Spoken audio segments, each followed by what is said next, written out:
Bangladesh national ক্রিকেটের নতুন প্রধান নির্বাচক হিসাবে দায়িত্ব নিতে যাচ্ছেন হাবিবুল বাশার।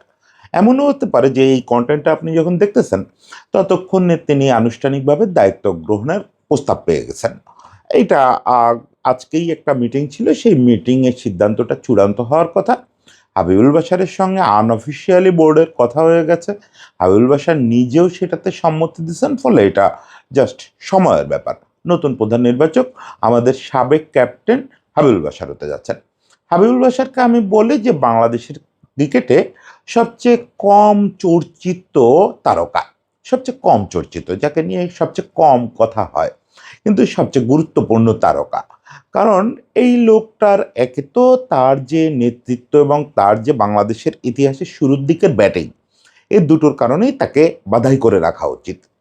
বাংলাদেশ টেস্ট ক্রিকেটে একসময় ব্যাট করতো মূলত হাবিবুল বাশার ব্যাট করতেন।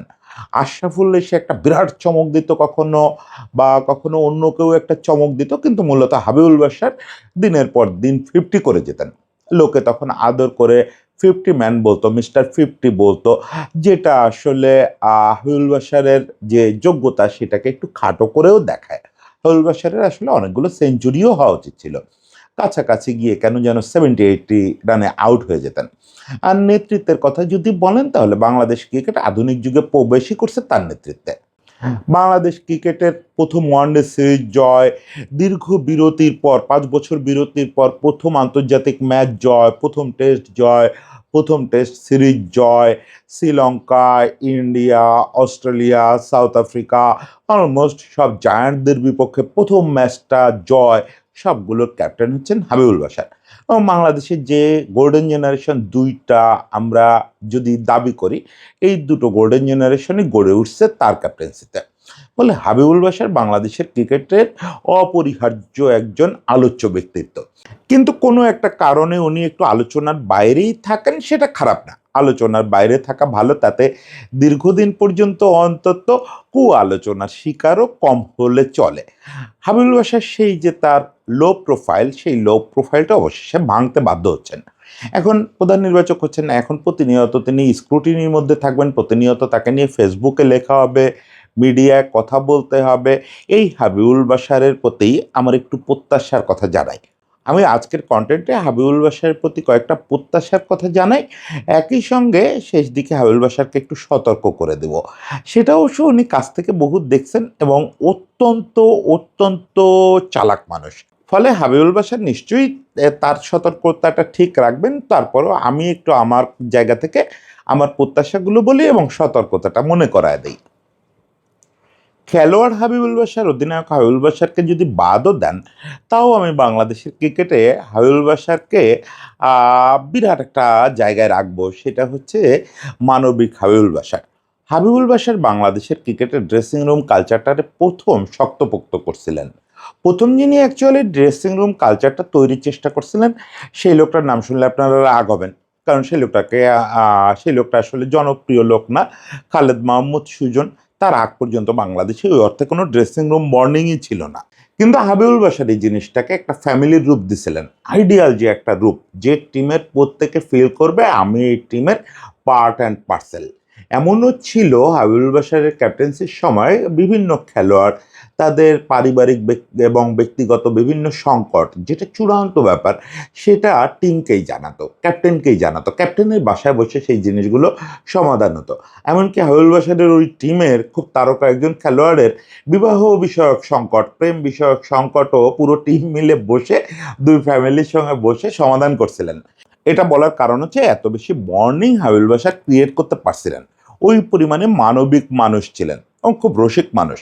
সেটা আপনারা টুকটাক তাকে যদি লম্বা পডকাস্টে কোথাও দেখে থাকেন, তাহলে বুঝবেন যে ভয়ানক রসিক মানুষ, কিন্তু মুখ গম্ভীর করে উইটি কথা বলতে পছন্দ করেন।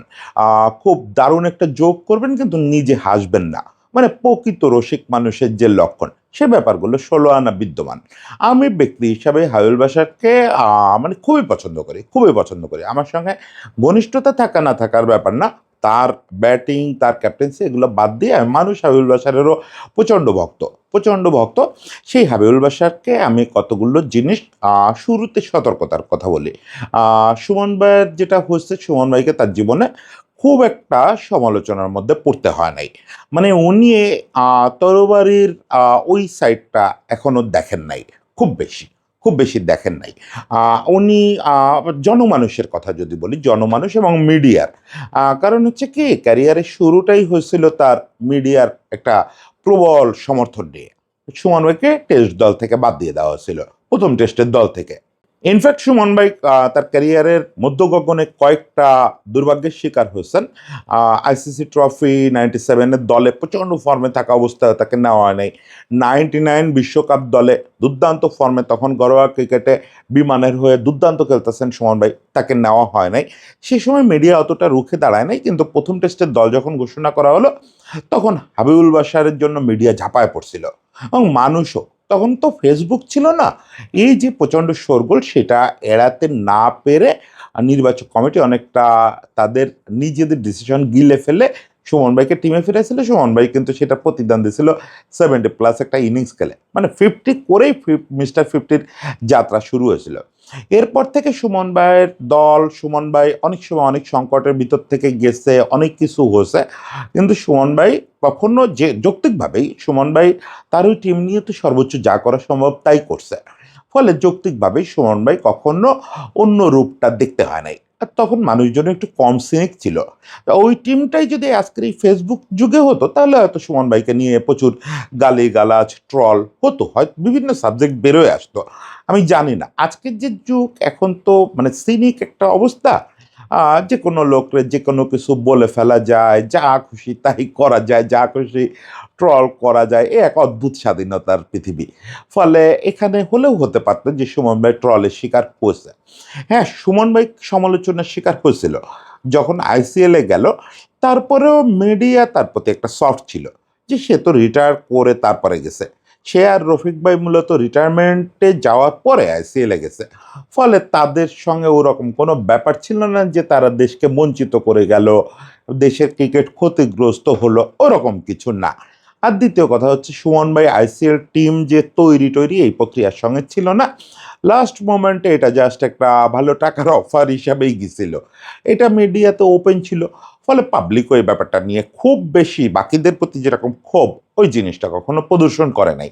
আবারও বলি, এই ফেসবুক যুগ হইলে হয়তো ক্ষোভটা প্রদর্শিত হতো, ট্রলের শিকার হতো। এই ফেসবুক যুগ, সর্বাত্মক ট্রলের যুগে সুমন ভাই আসলে বিহাইন্ড দ্য সিনই জীবনযাপন করছে, খুব গুরুত্বপূর্ণ সব জীবনযাপন করতেছে ক্রিকেটে। সে রিটায়ারমেন্টের পর থেকেই ক্রিকেটের সঙ্গে আছে, মানে ওই আইসিএল থেকে ফিরে আসার পর থেকেই বাংলাদেশ ক্রিকেট বোর্ডের সঙ্গে নানা ক্যাপাসিটিতে আছে। কিন্তু ওই যে সে হচ্ছে নেপথ্য পার্শ্বনায়ক, শুধু নেপথ্য নায়ক না, নেপথ্য পার্শ্বনায়ক হিসাবে কাজ করে যাচ্ছে, ফলে কখনোই সে আলোচনায় আসে নাই। সে কিন্তু, আমি বোধহয় আগেও একদিন বলছি, বাংলাদেশের গোল্ডেন একটা এরাতে নির্বাচক কমিটির মেম্বার হিসাবে কাজ করছে, নান্নু ভাইয়ের সঙ্গে কাজ করছে, ফারুক ভাইয়ের সঙ্গে কাজ করছে, কিন্তু প্রধান নির্বাচক তো ছিল না, ফলে আক্রমণের শিকার হতে হয় নাই। ওমেন্স উইংয়ে কাজ করছে, খুব সাকসেসফুলি কাজ করছে, তার সময় আমাদের মেয়েরা এশিয়াতে ভালো ভালো রেজাল্ট নিয়ে আসছে, কিন্তু ওমেন্স উইংয়ের প্রধান তো খুব বেশি সমালোচনার শিকার হওয়ার সুযোগ নেই। এছাড়া গেম ডেভেলপমেন্টে কাজ করছে, এজ লেভেলে কাজ করছে, বিভিন্ন জায়গায় কাজ করে বেড়াচ্ছে, নির্বাচক হিসেবেই সবচেয়ে বেশি কাজ করছে, ফলে এইটা তার আসলে জায়গা, যে জায়গাটা আজকে আসলো। এখন যেটা বিপদটা ঘটলো, যে এবার কিন্তু সে একদম তীরের সামনে দাঁড়ালো, ভালো মন্দ প্রতিটা জিনিস সবাই অনুবীক্ষণ যন্ত্রের উপরে রাখবে। এমনিতেই যে কোনো জামানায় চিফ সিলেক্টরের পদটা হচ্ছে সমালোচনা করার জন্য ক্ষুরোধার পদ। ধরেন বাংলাদেশে গাজী আশরাফ হোসেন লিপুর মতো অজাত শত্রু মানুষ, তার তো শত্রু তেমন ছিল না এই প্রধান নির্বাচক হওয়ার আগে। ও বাংলাদেশে ক্রিকেট পণ্ডিত হিসাবেই পরিচিত ছিলেন, চিরকালই ক্রিকেট পাণ্ডিত্য নিয়েই সবাই প্রশংসা করছে, মাথায় তুলে রাখছে। তাকে দেবব্রতর মানুষ, দেবব্রতর মতো মূর্খ তার সমালোচনা করছে।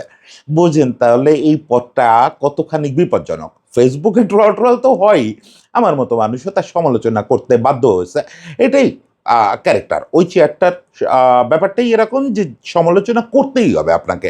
পরিস্থিতি তাকে এমন সিদ্ধান্ত নিতে বাধ্য করবে যে তার সমালোচকরা করবে, ফেসবুকে তাকে নিয়ে অযাচিত ট্রল হবে, এবং যে কোনো বাজে পারফরমেন্সের দায় ঘুরে ফিরে প্রধান নির্বাচকের গাড়ে আসবে।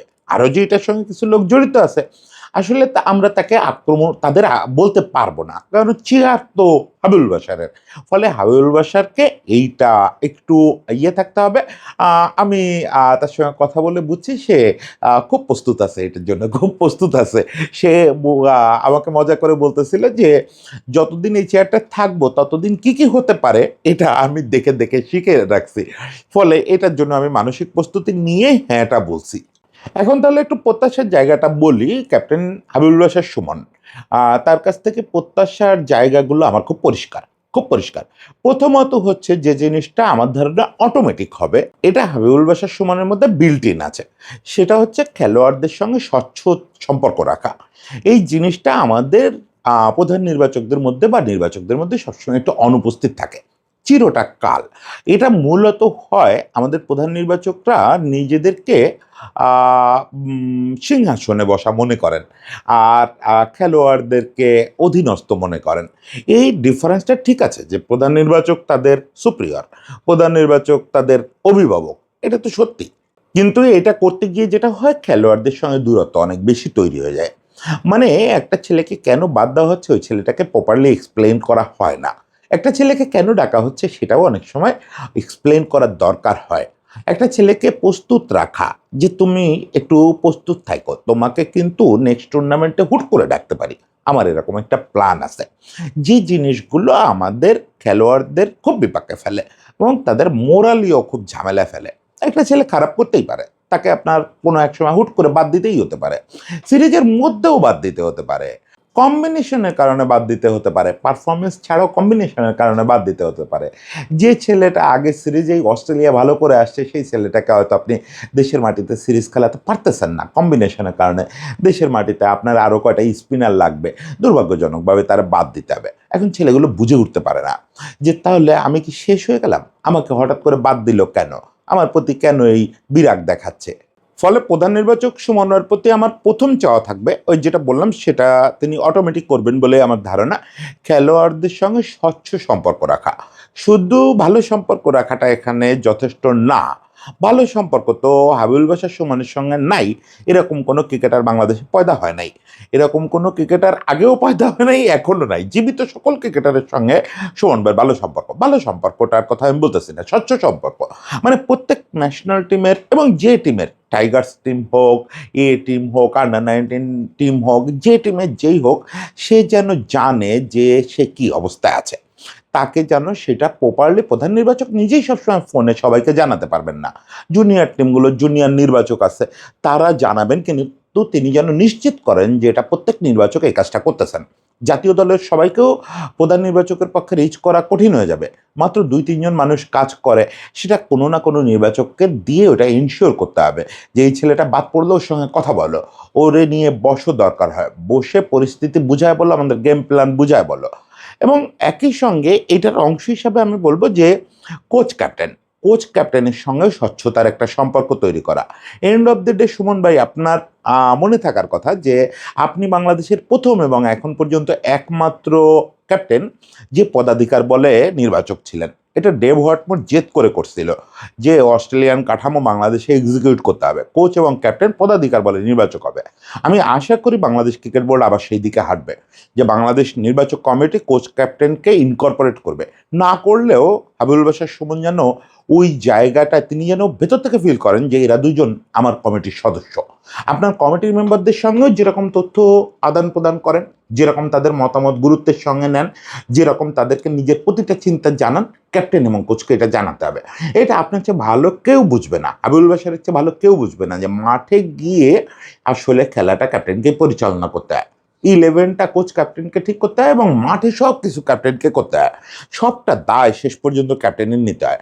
ফলে ক্যাপ্টেনের মতামতকে অত্যন্ত গুরুত্বের সঙ্গে নেওয়া, এখানে সম্পর্কটা শুধু স্বচ্ছতার না, এখানে খুব গুরুত্বের সম্পর্ক তৈরি করা, ক্যাপ্টেনকে ওই গুরুত্ব দেওয়া, যে ক্যাপ্টেনই হোক সে ক্যাপ্টেনকে সারা জাতি অযোগ্য মনে করতে পারে, কিচ্ছু যায় আসে না, যতক্ষণ ও ক্যাপ্টেন আছে ওকে ওই সর্বোচ্চ গুরুত্ব দেওয়া, ওকে নির্বাচক হিসাবে ভাবা, সেটা বিসিবি ঘোষণা দিক বা না দিক, ওকে নির্বাচক হিসাবে ভাবা।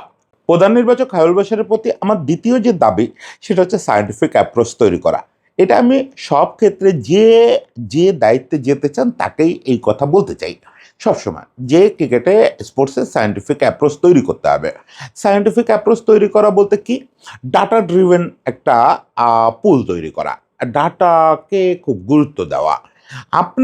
আমরা যেটা হয় দল নির্বাচনের ক্ষেত্রে, এটা আমার ধারণা এই পদ্ধতির আপনি গুরুতর সমালোচক।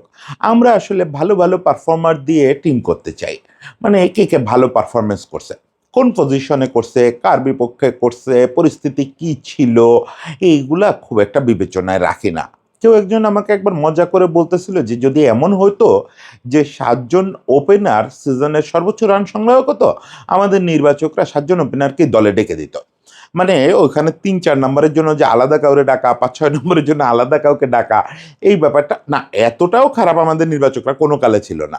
একবারে যে চলে গেছে তার এত গিবত করতে হবে না, কিন্তু আরেকটু ইম্প্যাক্টটা দেখা, ইম্প্যাক্ট স্টার্টসে আরেকটু ভর করা, যে একটা ছেলে খেলতেছে ঠিক আছে, ও সেঞ্চুরি করছে ঠিক আছে, এই সেঞ্চুরিটা আসলে গুরুত্ব কতটুকু। আরেকটা ছেলে 30 রান করছে, মাত্র 30 রান, কিন্তু ওটার গুরুত্ব তো সেঞ্চুরির চেয়েও বেশি হইতে পারে। এই জিনিসগুলো মাপার তো এখন মাপকাঠি চলে আসছে, এখন ইম্প্যাক্ট স্ট্যাটিস্টিক্স চলে আসে, নানা রকমের স্ট্যাটস চলে আসে। এইগুলোর অ্যাক্সেস ইউজ করা, এইগুলো আপনি ডাটা অ্যানালিস্টদের একদম বলে রাখা যে আমাকে এরকম এরকম স্ট্যাটস দিতে হবে প্রতিদিন, প্রতিটা ম্যাচের পর, প্রতিটা ঘরোয়া লিগের ম্যাচের পর।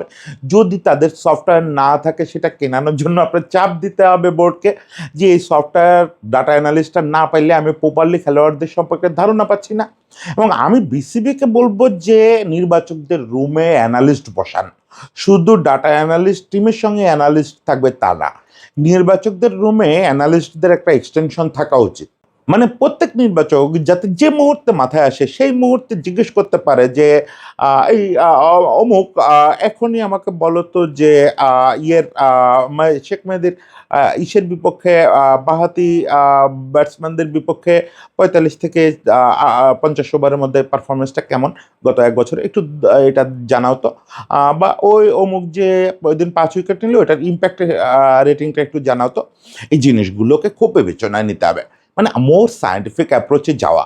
আমি এখনই তো, যেহেতু আমাদের ওরকম ভালো ডাটাবেস নাই, আমরা তৃণমূলে প্রতিটা খেলার ডাটা সংরক্ষণ এখনো ওইভাবে করি না, মানে এই বিশেষায়িত ডাটা এগুলো এখনো ওইভাবে করি না। তবে শুরু হয়েছে কিন্তু বিসিবির, আমি দেখি বিসিবির যে অ্যাপে স্কোরিং হয় ওখানে অলরেডি ইম্প্যাক্ট স্টার্স বা বিভিন্ন স্টার্স শো করা শুরু হয়েছে। তার মানে তো বিসিবির এটা সার্ভারের জিনিসগুলো থাকতেছে, এটা খুব ভালো প্রবণতা যে এনসিএল অমুক তমুক এগুলোতে এই কাজগুলো হচ্ছে।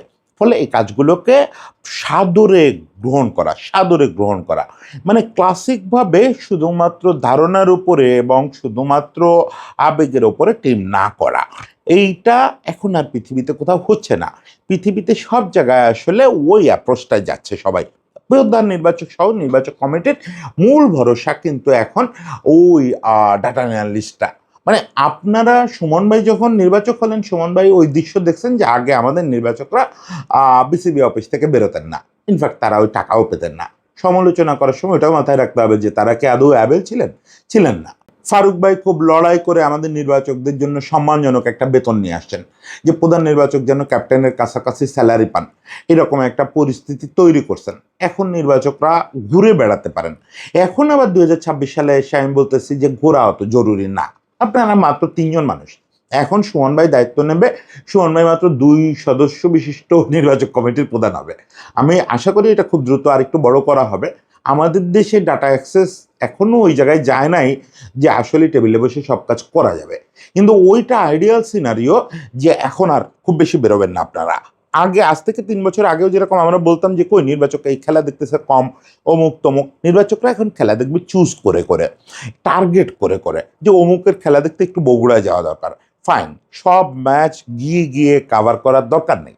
এখন আপনাদের আসলে রুমটাই একটা ইয়েতে পরিণত হবে, ওই ডাটা অ্যানালিসিস হাবে এবং কি বলে ওইটাকে, কন্ট্রোল প্যানেলের মতো একটা জায়গায় পরিণত হবে, যেখানে আপনি রুমে বসে প্রতি মুহূর্তে ওই ফুটেজ দেখতে থাকবেন, আপনাকে অ্যানালিস্টটা আপডেট দিতে থাকবে। আপনি আসলে অনেক বেশি টেক নির্ভর একটা পদে চলে যাবেন, যেখানে আপনাকে টেকনোলজিস্টরা নানা রকম সাপোর্ট দেবে, প্রতি মুহূর্তে আপনাকে ওই ইনফোগুলো জানাতে পারবে এবং ওই ইনফোগুলোতে খুব ভরসা রাখা।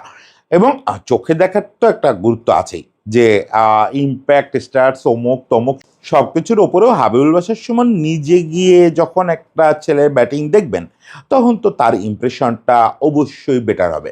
সেটা তো তিনি দেখবেনই, একটা ছেলে সিজনে অনেকগুলো ম্যাচ খেলবে, এর ভিতরে দু চারটা দেখবেন, প্রতিটা দেখার জন্য আর আগের মতো অধীর হওয়ার দরকার নেই। বাকিগুলোর ক্ষেত্রে মূলত ডাটার উপরে ভর করতে হবে এবং ডাটাকে খুব প্রাধান্য দিতে হবে, এই অ্যানালিসিসকে খুব প্রাধান্য দিতে হবে, এই দাবিটা তার প্রতি আমার থাকবে। আরেকটা জিনিস সুমন ভাইকে আমি বলবো যে এই জিনিসটা একটু রাহুল দ্রাবিড়ের একটা টার্মকে কপি করার জন্য। রাহুল দ্রাবিড় তার নির্বাচকদের, উনি যখন এনসি এর প্রধান, আপনারা জানেন কিনা সমস্ত প্রাদেশিক যে নির্বাচকরা ছিলেন তাদের কিন্তু অফিসিয়াল রিপোর্টিং বস ছিলেন রাহুল দ্রাবিড়। রাহুল দ্রাবিড় কাঠামোটাকে এমনভাবে বানাইছিলেন যে পুরো দেশের এই ইকোসিস্টেমটা তার কাছে রিপোর্ট করতো, সরাসরি এসে স্যার স্যার বলতো না, মানে উনি জানতে পারতেন কে কিভাবে চলবে এবং তার পলিসি ঠিক করে দিতেন। তো ওই জায়গায় জাতীয় দলের নির্বাচকদের জন্য অন্য একটা পলিসি ছিল, বা এজ লেভেল নির্বাচকদের জন্য একটা পলিসি ছিল। সেটা কি? সেটার নাম ছিল like to like pipeline. Like to like pipeline, এই জিনিসটা আমাদের জন্য খুব জরুরি, খুব জরুরি। দেখেন, সম্ভাবনাময় ক্রিকেটার আপনার সামনে অটোমেটিক যা আসতেছে ওটাকেই পাইপলাইন হিসাবে রেখে দিলে আপনার কোনো প্রোঅ্যাক্টিভিটি থাকলো না, আপনার রিঅ্যাক্টিভ একটা ব্যাপার হলো। আপনি যা ক্রিকেটার কোচরা তুলে আনতেছে ওটাকেই আপনি পাইপলাইন মেনে নিচ্ছেন। আপনি হয়তো সোহেল ভাইকে জিজ্ঞেস করতেছেন যে সোহেল, আমাদের এখন এই মুহূর্তে সবগুলা স্ট্রাকচার মিলায় পাইপলাইনে কতজন মতো ক্রিকেটার আছে? সোহেল ভাই একটা লিস্ট দিল, আপনি খুশি হলেন যে ওকে, আমাদের পাইপলাইনে এই মুহূর্তে ক্রিকেটার নাম্বার 65, নাম্বারটা খারাপ না। না, এইটাকে পাইপলাইন বলে না, এইটাকে পাইপলাইন বলে না, পাইপলাইন হতে হবে লাইক টু লাইক। মানে আপনার ন্যাশনাল টিমের যে 11টা পজিশন, এর সঙ্গে আরও তো 4জন থাকে, 15 জনের স্কোয়াড। এই 15 জনেরই আপনার হাতে 2-3টে করে রিপ্লেসমেন্ট থাকতে হবে। মানে কি দাঁড়ালো? 3-15-45 জন কমপক্ষে লাইক টু লাইক খেলোয়াড় আপনার পাইপলাইনে থাকতে হবে। সেটা একদম একাডেমি ভবনেই থাকলে খুব ভালো হয়, যে যে মুহূর্তে দরকার ওকে সেই মুহূর্তে যেন আপনি পাঠাতে পারেন। এটার কথা বলতে গিয়ে রাহুল দ্রাবিড় একবার একটা ইন্টারভিউতে বলতেছিলেন যে আমার যদি বুমরা ইনজুর্ড হয়, আমাকে যদি বলা হয় যে বুমরা রিপ্লেসমেন্ট পাঠান, আমি তার বদলে যদি সিরাজকে পাঠায় দিই তাহলে টিম তো বুঝে উঠতে পারবে না কি করতে হবে। আসলেই তাই। এখন কি, আপনি বুমরা তো আর একটা নাই, কিন্তু ওই যে বুমরার অ্যাকশন খোঁজার দরকার নাই আপনার, বা বিরাট কোহলির রিপ্লেসমেন্ট হিসাবে বিরাট কোহলির স্ট্যান্ডার্ডের ক্রিকেটার তো সবসময় আপনি রেডি পাবেন না, এটা হয় না। কিন্তু আপনাকে কি করতে হবে? আপনাকে করতে হবে হচ্ছে যে লিটনের রোল কি, ওই রোলের অন্তত 3টা ক্রিকেটার আপনার জন্য একাডেমিতে রেডি থাকে, বা এ দলে থাকবে, টাইগার্সে থাকবে, বিভিন্ন জায়গায় ডেপুটেশনে থাকবে, কিন্তু তারা অলওয়েজ অ্যাভেলেবেল থাকবে জাতীয় দলে খেলার জন্য। যে মুহূর্তে শোনা যাবে যে অমুক খেলোয়াড়টা আউট অফ ফর্ম, অমুক খেলোয়াড়টা ইনজুর্ড, সেই মুহূর্তে আমরা ওই যে মাশরাফির বদলে আকরাম খানরে পাঠিয়ে দেওয়া। একবার 2003 বিশ্বকাপে এই ঘটনা ঘটছিল। 2003 বিশ্বকাপে মাশরাফি ইনজুর্ড হলে তার বদলে আকরাম খানরে পাঠিয়ে দেওয়া হয়েছিল। এরকম ঘটনা বাংলাদেশের ক্রিকেটে একবার কম না। ব্যাটসম্যানের বদলে বোলার পাঠিয়ে দেওয়া, ফাস্ট বোলারের বদলে স্পিনার পাঠিয়ে দেওয়া, এরকম ঘটনা তো ঘটতেই থাকে। এই বিপর্যয় থেকে মুক্তি পাওয়ার একমাত্র উপায় হচ্ছে লাইক টু লাইক পাইপলাইন করা। মানে সেইটা শুধু এই না যে পেস বোলারের বদলে পেস বোলার পাঠাবো, পেস বোলারের রোলটা কি সেটা দেখতে হবে। আমার যদি নাহিদ ইনজুর্ড হয়, অবশ্যই নাহিদের বদলে আমার মৃত্যুঞ্জয়ের মতো একটা স্পিড স্টার পাঠাইতে হবে। নাহিদের বদলে আমি কোনো ক্রমেই হাসানকে পাঠাতে পারবো না। আবার হাসান যদি ইনজুর্ড হয় তাহলে আমার অবশ্যই শরীফুলের মতো একটু বলটা কারিকুরি করতে পারে এরকম কাউকে পাঠাইতে হবে। মানে এই যে ব্যাপারটা ঠিক রাখা যে ওদের টিমের রোল যেন একই হয়। ক্যাপ্টেন যেন সকালবেলায় উঠে আগের দিন বিকালে শুনবে যে অমুক ইনজুর্ড, সকালবেলায় উঠে নির্বাচকরা তাকে যে খেলোয়াড়টা পাঠাবে ওইটাতে ক্যাপ্টেনের যেন সেকেন্ড টাইম ভাবতে না হয় যে এখন এর কই, আমি কার বদলে ঢুকায় কারে বাদ দেবো অমুক তমুক, যার বদলে যে ইনজুর্ড হয়েছে তার বদলে সরাসরি ঢুকায় দিতে পারবে। এই স্বাধীনতাটা ক্যাপ্টেনকে দিতে পারে কেবলমাত্র লাইক টু লাইক পাইপলাইন। এবং সেটা ওই লাইক টু লাইকে সীমাবদ্ধ তো থাকবে না, এটা ওই 45 জনের জায়গায় 50 জনের পুল হবে, 60 জনের পুল, যত বড় হইতে থাকবে তত নির্বাচকের জীবন সহজ হইতে থাকবে। আরেকটা জিনিস সুমন ভাইকে যেটা রিকোয়েস্ট করবো, সেটা বাংলাদেশের ট্রেন্ডের কারণে এটা আপনারা নিজেরাও অনেক শিকার হয়েছেন, আপনি নিজেই শিকার হয়েছেন। এটা বাংলাদেশের প্রায় সব সিনিয়র ক্রিকেটার এই আক্ষেপ নিয়ে আসলে তারা অবসরে গেছে। সেটা হচ্ছে ক্যারিয়ারের মাঝামাঝির পরে কোনোভাবে একটু সময়ের জন্য ফর্ম হারায় ফেললে তাদের ব্রাত্য করে ফেলা, যে তারা আর কখনো চলবে না। এই যে অ্যাটিটিউডটা, এই অ্যাটিটিউডটা কারো প্রতি দেখানো যাবে না। কেউ বাতিল না, কেউ বাতিল না। আমরা দেখতে চাইবো যে একটা ছেলে যদি 41 বছর বয়সেও ফর্মে ফিরে আসে, সে যেন জাতীয় দলের জন্য বা তার যোগ্য জায়গার জন্য বিবেচিত হয়। তার আগে কি খারাপ করছিল, কেন সে বাদ পড়ছিল, এইসব হিস্ট্রির কারণে বা কোনো রিলেশন ভিত্তিক ব্যাপারের কারণে যেন সে কোনো রকম অবজ্ঞার শিকার না হয়। আজকে দেখেন, এই যে এবার টি-20 বিশ্বকাপ হচ্ছে, আমরা বলি টি-20 বিশ্বকাপ তারুণ্যের খেলা। এবার টি-20 বিশ্বকাপে বিভিন্ন দলে আপনি দেখবেন 36-37-এর উপরে খেলোয়াড়ের সংখ্যা কমপক্ষে 10-12 জন। সিকান্দার রাজা অলমোস্ট 40 বছর বয়সে কি ক্রিকেটটা খেলতেছে। তো এই জিনিসটা বললাম এই কারণে, আমাদের এখানে খুব প্রবণতা আছে, 40 লাগে না, 30-এই যদি কোনো ক্রিকেটার একটু আউট অফ ফর্ম হয় 6 মাসের জন্য, 1 বছরের জন্য, ওই ক্রিকেটার আর রিকল পায় না। দেখা যায় এরপরে হয়তো সে তার ক্যারিয়ারের সেরা ছন্দে গেছে। এই জিনিসের শিকার আব্দুর রাজ্জাক হয়েছে, তুষার ইমরান হয়েছে, শাহরিয়ার নাফিস হয়েছে, এনামুল হক জুনিয়র হয়েছে, নাইম ইসলাম হয়েছে। আমি এরকম তালিকা করতে গেলে মহাভারত হয়ে যাবে। বাংলাদেশে যারা দুর্দান্ত ফর্মে, ক্যারিয়ার সেরা ফর্মে থাকার পরেও 30 পার হয়ে গেছে কেন, বা আগে একবার তুই আউট অফ ফর্ম হয়েছিলি কেন, এই কারণে তারা আর কোনো দিন জাতীয় দলে ডাকা হয় না, কোনো দিনও না। এ এক ভয়াবহ রহস্যময় ব্যাপার, পৃথিবীর কোথাও এটা ঘটে না। এখানে আমাদের দেশে বরুণ চক্রবর্তীর হিস্ট্রি পাবেনই না আপনি, যে 27 বছর বয়সে জাতীয় দলে প্রথম ডাক পাইছে, পায়ে ফর্ম হারাইছে, তারপরে এসে আবার ফর্মে ফিরে জাতীয় দলে সেরা বোলার হয়েছে। এই ঘটনা আমাদের দেশে এখনো ঘটে নাই। ঘটে নাই কারণ নির্বাচকরা এটা একটা ইগোতে নিয়ে নেন কেন জানো, যে না ওরে বাদ দিয়েছিলাম, বাতিল করছিলাম, বাতিল মানে বাতিল, দরজাতে বের করে দিয়েছে, আর জীবনে ঢুকবি না, ভাই এই এই ইগোটা রাখা যাবে না। এটাও আমার ধারণা হাবিবুল বাশার সুমন বাকিদের চেয়ে ভালো বোঝেন। ফলে এইগুলো আসলে যা যা বললাম, এগুলো হাবিবুল বাশার সুমনদের কাছ থেকেই শেখা।